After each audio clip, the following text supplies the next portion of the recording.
My name is Jeremy Ford.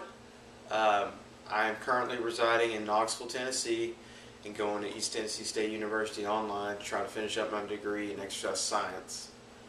Today, for our video, we are going to be inspecting South Doyle High School's track.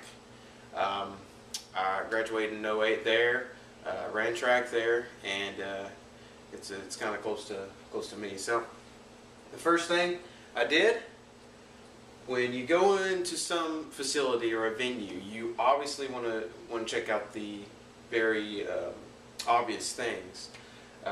Just anything that's, you know, to the eye that you can see. Structural things you want to pay attention to.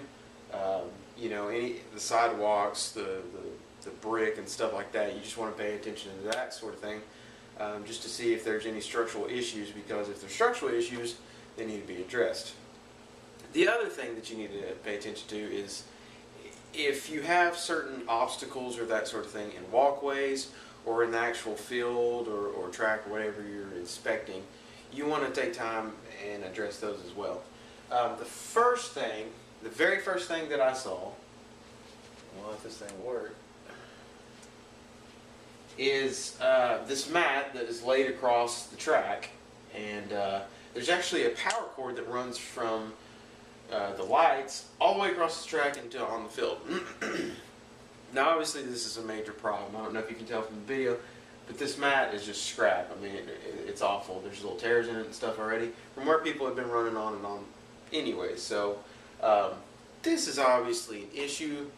If you have runners or even especially sprinters with spikes and that sort of thing that run through here, you're looking at cutting that cord in two, and obviously that'll cause damage. I don't think you could get electrocuted, but there's always that possibility.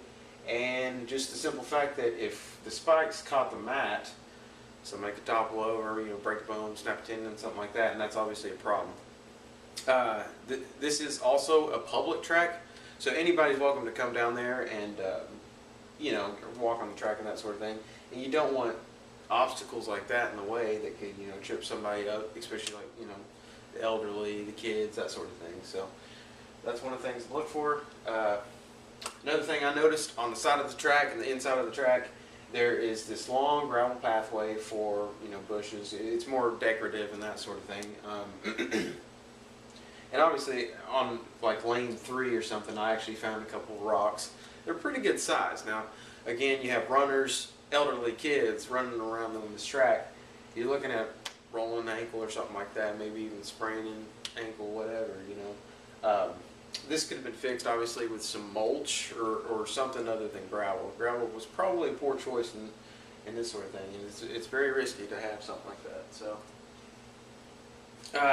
another thing I noticed, on all the pathways, there are wood slats. It's the decorative and that sort of thing, but at the same time, wood rots, simple as that, and they need to be replaced every once in a while. A few of these I found lots of cracks, lots of little holes and that sort of thing. You know, you get caught, a shoe can get caught on the way down or whatever, and you're looking at, you know, some pain and possibly a lawsuit too. So this should have been really just concrete. I mean, that's the way to address this situation. Not a big deal.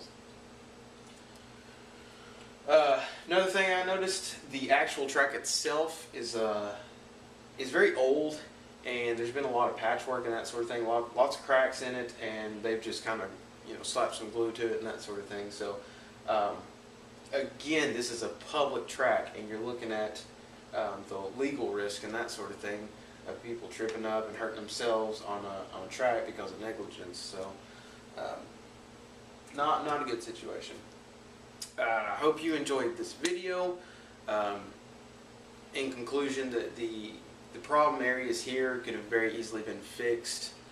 But next time you go into something, hopefully you can, you know, check it out for yourself and see what I did. So, thanks guys.